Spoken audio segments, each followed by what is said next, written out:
I don't see anybody running down the hall. Right. It was only me and you going. Well, yeah, it's the other one. I didn't see anyone else. I think they knew So- it's here. And it's They only have on, it's PC. only on the paper one, isn't it?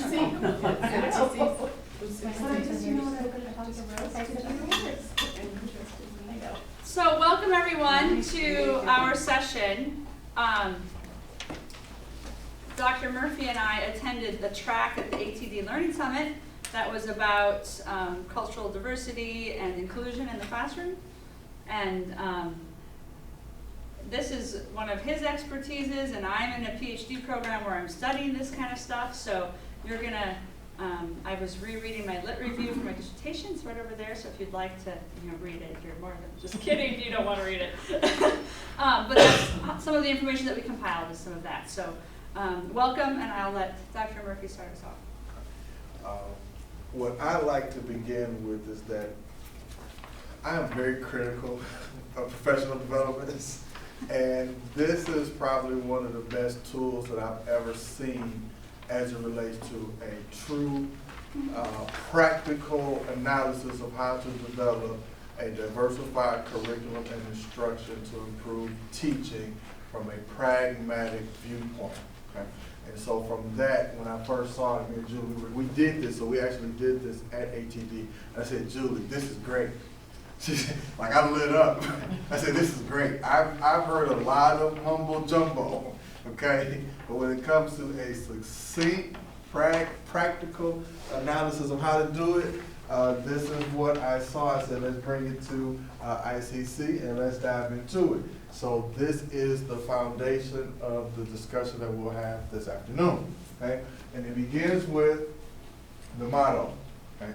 Begins with the motto. ICC's motto is, through learning, minds change, okay? Through learning, minds change.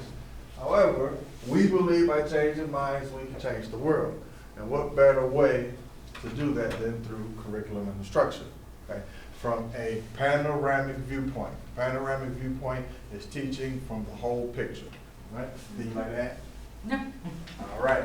So, to get us started, we're going to begin with the worksheet, okay? With the worksheet.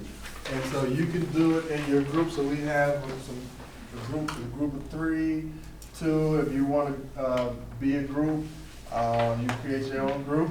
Yeah, just turn your chairs around. The 4 of you can be a group, 4 of you a group. The 3 of you in the back can be a group, okay?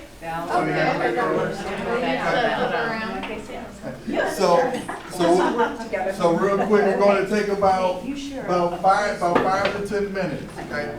5 to 10 minutes. This is not we don't want you to overthink this process. This is a brainstorming process. We'll take 5 to 10 minutes. I want you to write 3 to 4 discussion points, and then we're going to report out. Please note that the last question you will leave blank. That is going to be the outcome of this presentation. Okay, so we're going to come back to this at the end of the presentation. So clock starts now. So this is, you might have noticed this as we did this. I'm going to bring us back together. This is a type of pretest, if you will, right? It's not a test, but it's a way that you could start a class. We haven't talked about any of this information yet, right? But you are coming with certain experiences and certain amounts of information, right? So you could do this in your classroom. You could offer up some sort of a pre-lecture conversation or something just to get them talking and starting to realize maybe what they don't fully understand or what they don't fully know, and then that engages them in that conversation to clue into things, right, of what they need to know. So it's not necessarily I know a lot of people do pre-tests and post-tests and things, but this is maybe a pre-lecture discussion before you get into the material. So something that you could take with you and put for in your discipline. Anybody want to go first and report out the question number 1? Anybody got one point they want to say they came about in their discussion? Yes. There are more women than men students, Okay. more female than male. Female than male. All right. Anybody else? Question number 2? Question number 2. We look at the learning styles, the students, and actually, she said this, is looking at our style, how we teach, so we can cater to them. and their learning styles. All right, the last one, question number 3 in the back. Awareness. Awareness. Sharing and celebration of learning. Yes. and stuff, yeah. Okay, okay. So we want to keep those points in mind as we transition to our next point in this presentation. Okay? The key to changing people's minds. Okay?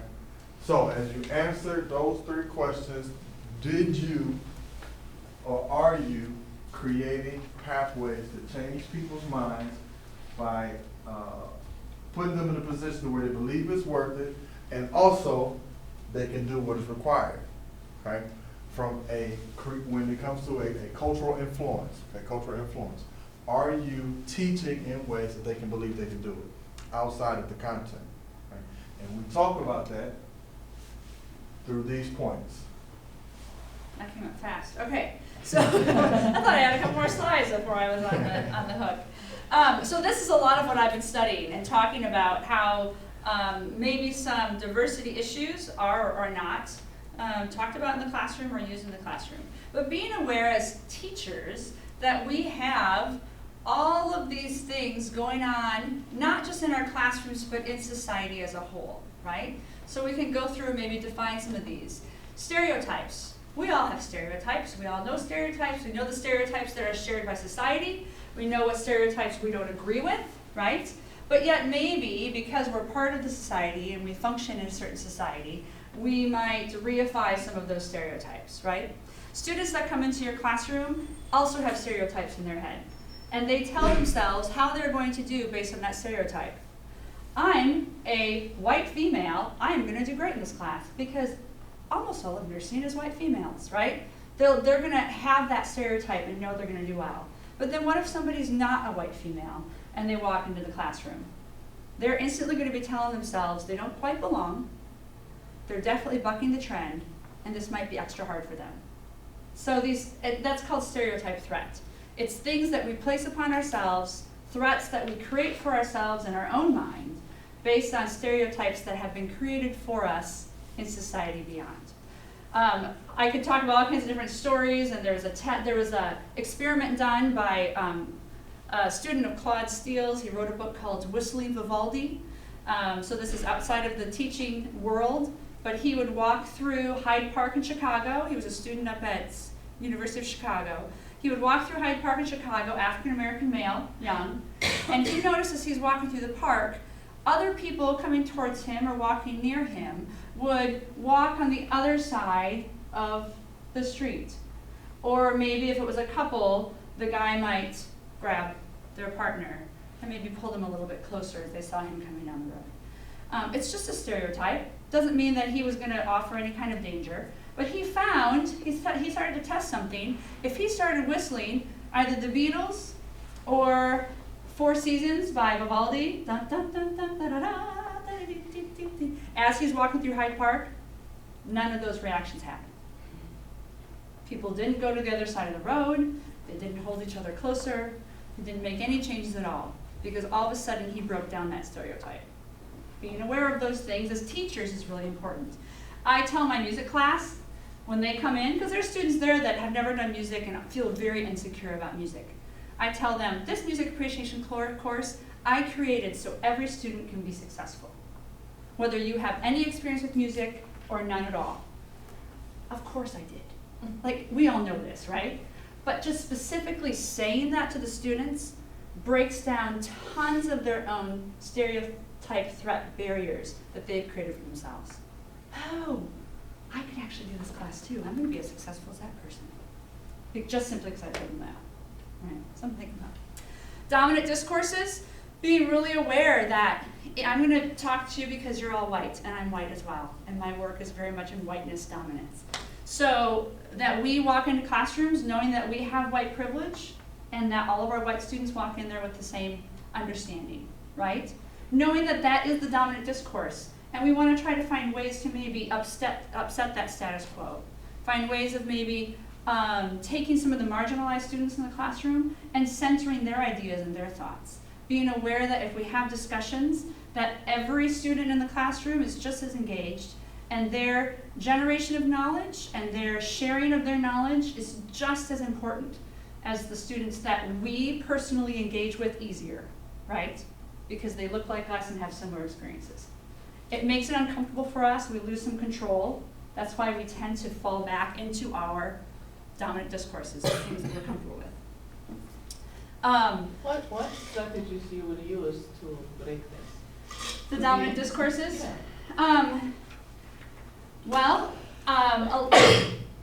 Small groups is a great way to start, because then students can start to talk amongst themselves a little more easily. Once they've talked amongst themselves, they're feel more comfortable talking outside of themselves as well, outside of the small groups. What you said is earlier, using everybody to, but if you call on somebody, they feel bad. Right. So what I did, I actually did popsicle sticks. Oh, uh-huh. And I put the names and turned them around, and I just pulled.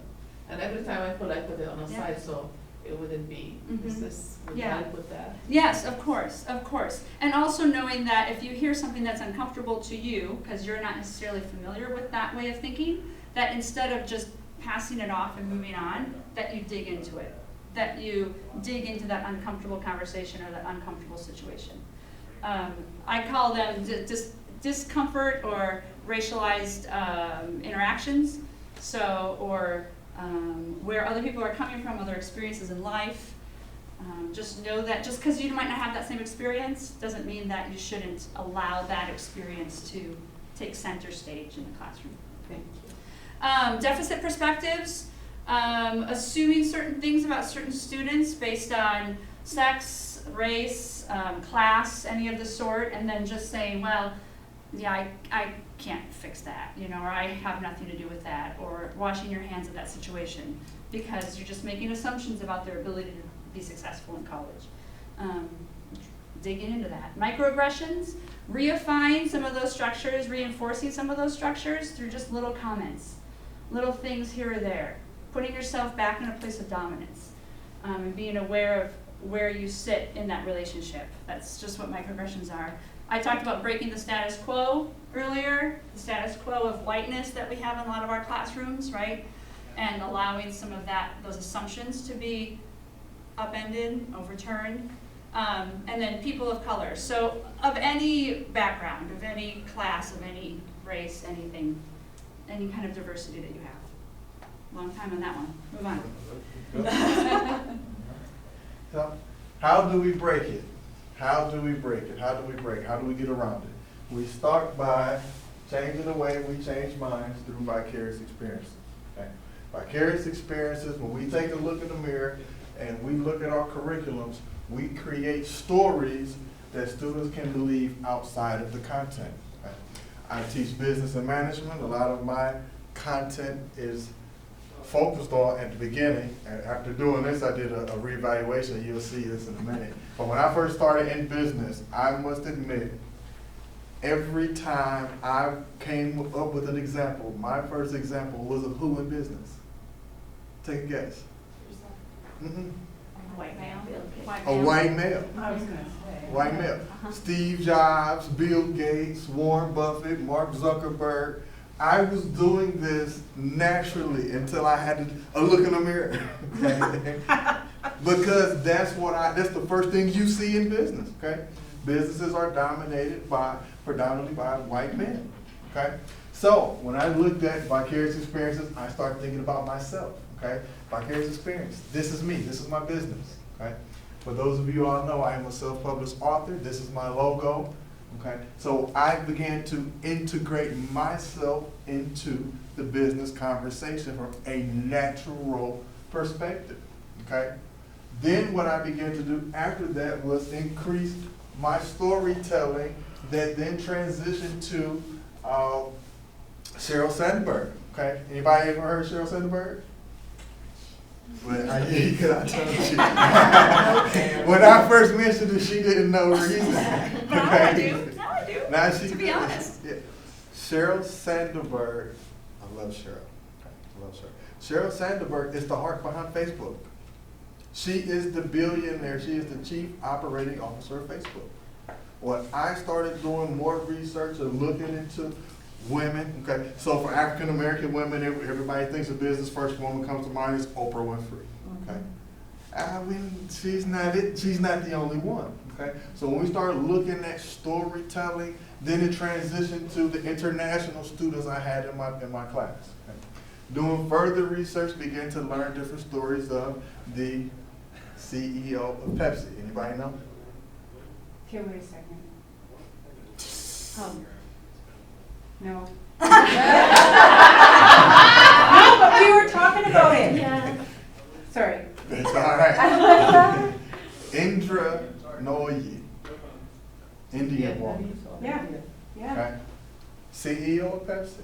Okay? So we start looking at these different vicarious experiences from the international students. So now what I've done is did further research and built a storytelling method that students can understand, believe, they're motivated, it gives them hope. Why? Because they can see themselves in that role. When I first started, it was, oh, everybody knows Mark Zuckerberg started Facebook. And then I also have to tell you all this, I was one of the first students that was on Facebook, and back when you had to have a college ID, college email, they sent you the email link, so that's my claim to fame. But other than that, combining those stories and experiences in the curriculum, into the content, helps to create a culture of influence because students now are attached to the information, and it's not just blah, blah, blah, blah, blah, blah, blah, blah, blah, okay? Because that's what they hear. That's what they hear. After so long, it becomes so heavy in keywords and key terms and prepping for a test that they get lost, okay? So this is a way to, or a skill that you want to embed into your content and curriculum. I must also admit that when I was completing my doctorate degree in community college leadership, one of the best learning experiences I've ever had was when the past community college presidents got away from the text and just told their stories. I remember more of their stories than I do of the text. Okay? And now, It's related to the text. yeah, of course, yeah. yeah, it's related to the text, but it's a visual. I can see it. Okay? It's not just words. It's real. It's real. Okay? So that's one of the things you want to look at doing. All right. So I talk about CRE. Okay? You want to talk about this part? Okay. Nope. So CRE, culturally responsive curriculum scorecard. Okay. So now we're going to dive into this piece, and then we're going to tie it all together. CRE is closely related to the terms of culturally relevant and culturally sustaining education. When you do this, you are validating students' experiences and values, you are disrupting power dynamics, and you empower the students. And this was one of the best pictures that I could pull up because it encompassed everyone. When myself and Julie and Dr. Clovis, PCC, PGCC, Prince George County Community College in Maryland. And one of the things that she said continuously when we were having our debates, okay, about empowering students was about teaching students how to empower themselves to feel self-authorized in the classroom, meaning giving them content and information that they can take control of and own it. And so this was something that continually came about in addition to, we had some debates whether or not a faculty member from another institution posed the question, if I created culturally responsive content, wouldn't that just be considered tokenism?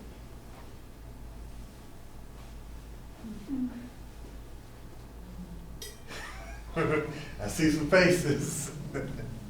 This was a real discussion. Say it again, please. If I changed my curriculum, because there was also a conversation of why are all the pages white? Okay? As I just presented, when I first started teaching business, first thing that came to my mind, until I started adapting more culturally responsive tools. So this person said during the why are the pages white, if I were to add culturally responsive material, is that considered tokenism? Well, you No. have to empower the students. It doesn't mean you're empowering them just because you put a picture of an African-American person or you refer to Oprah. You have to own it and empower them to own it, or empower them to feel comfortable in the class so they can continue to grow and learn. I don't know, that's my opinion. Yeah, Yeah, that's good. that's your thing. I was a little taken back because I stand on the premise of scholarship, okay, being a researcher, being that person that continues to grow. And I raised my hand and said, are we not those individuals that continue to get better? Is it tokenism or is it scholarship?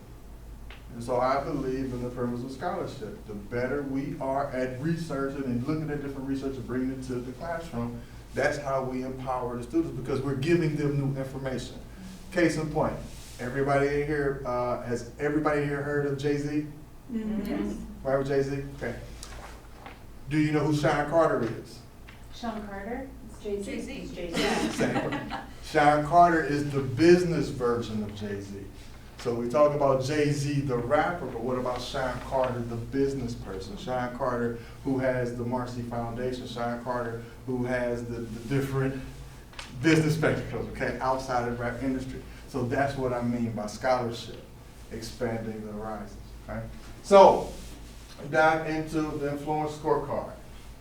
So you'll see this as you start looking at it. We're going to take a minute, just kind of glance through it. You'll have a chance to kind of just brainstorm through some of this.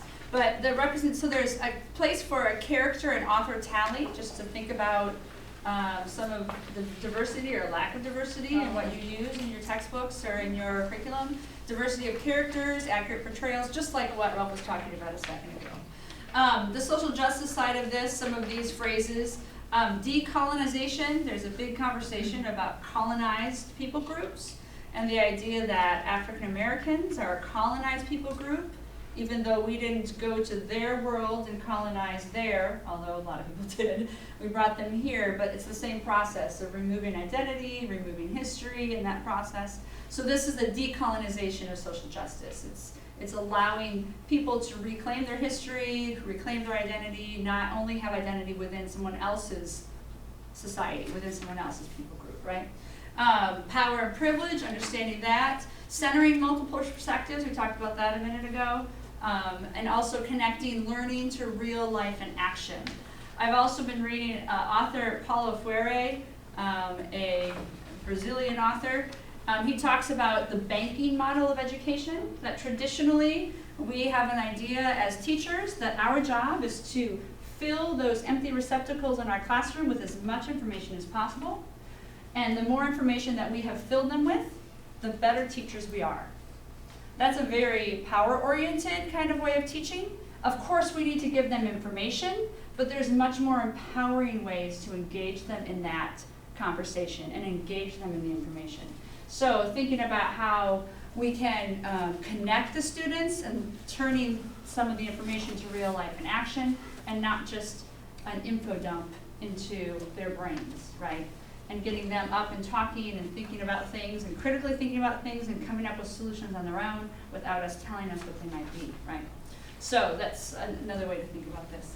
Okay, so now we are going to dive into the scorecard. So if you can turn with me to page 9, okay? The culturally responsive curriculum scorecard. We talked about storytelling, we talked about ways to incorporate or tally different authors, the different people that you introduce students to. Now we're going to take the time to actually do an assessment. Okay? So we're going to take about 5 to 10 minutes. I want you to answer the questions on page 9 through 12. Page 9 through 12. Okay? So we just want you, yes. I'm gonna be like the stupid person in the room. You're not. No. What's non-binary? Gender. They do not. Gender? They don't say they're male or female. Yeah, Right. they, yeah. Okay. What I want. And Gotcha. animals, is Gender that neutral. service animals? Thank you. Or is, what's animal? Why is, disregard that. If it doesn't apply to you, disregard it. Okay, this is just, No, it's fine. Oh. So characters that you engage, like characters that you use, roles Okay. that you put in front of the Okay. students, and how you teach and what you teach and all that. Authors that you engage with and use in your classroom, and how they're identified. And then the other pages, I mean, you'll have to go kind of quickly. It's kind of one of those tests where you just gut reaction. this is a gut reaction. Gut This reaction, isn't a test, it's and you gut just reaction. go. Okay. Don't think about it too much, and no one's testing you, no one looks at these answers. This is just your own self-assessment, okay? So, we have 8 minutes. Go. Yeah. So, I started getting into this work a couple years ago with my PhD, just the idea of whiteness and white structures and white dominance in our society. And I think my biggest point of realization or awareness was that I'm sure people can argue this, but we live in a pretty white dominated society. And there are privileges that white people have in a white dominated society, just by the nature of it. It's not necessarily our fault, right?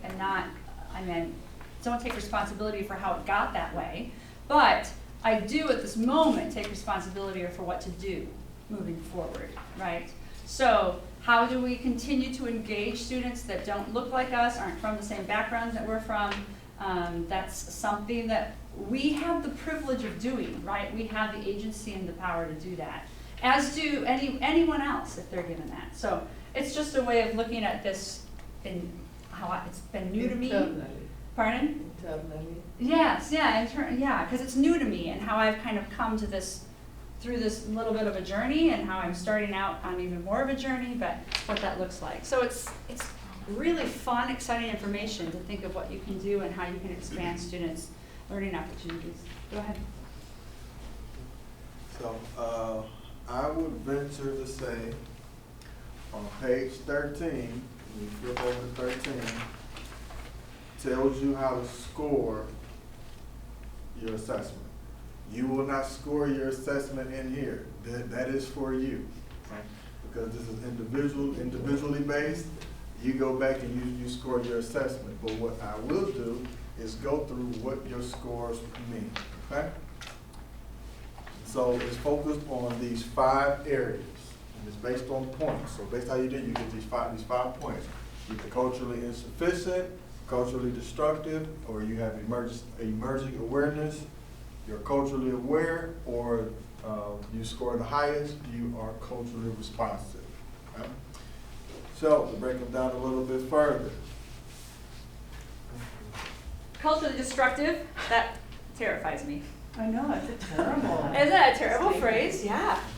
Culturally destructive, there is no guidance on engaging diverse learners or culturally responsive teaching in the teacher's materials.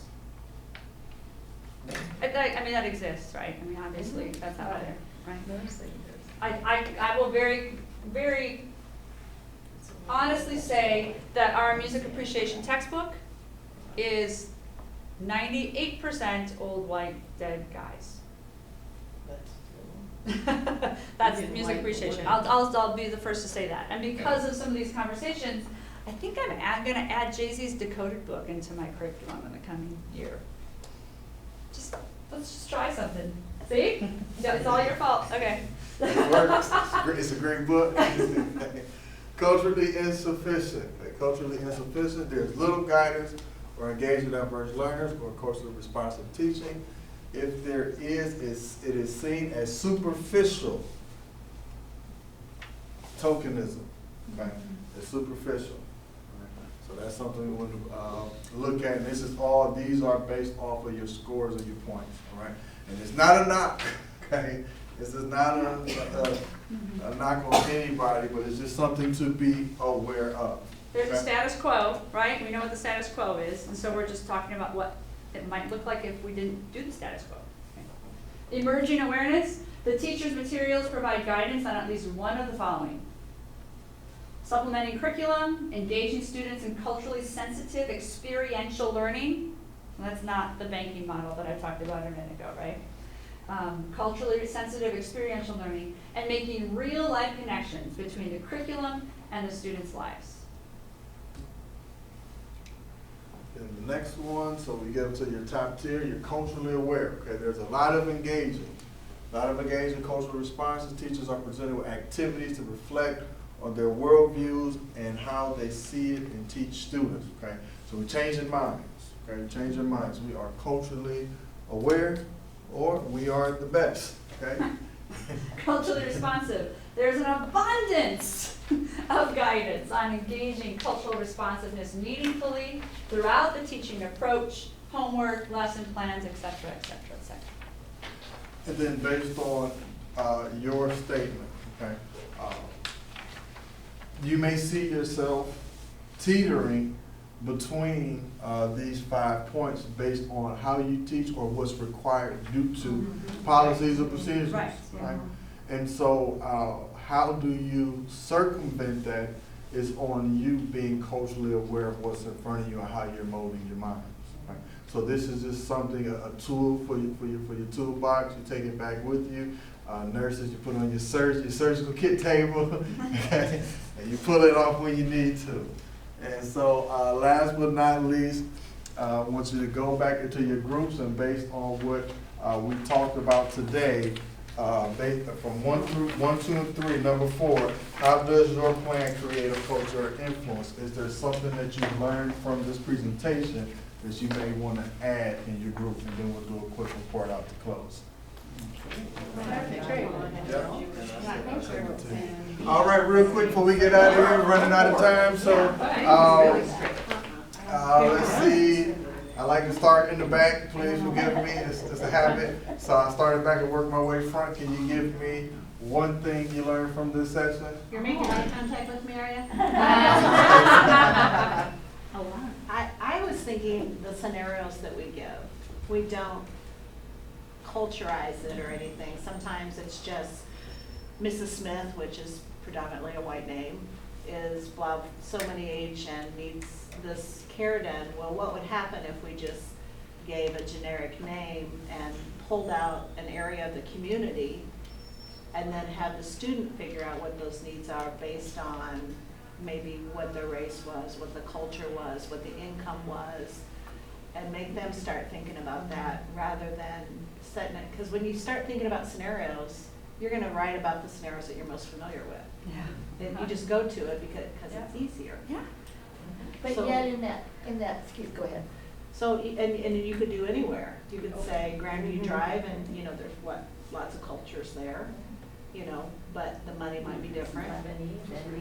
Yeah, or you could say, an area in town that's mostly trailer park, where the income is different, but what cultures are going on and what struggles are they having, make the student think about it more too, Yeah, that's great. Thank you.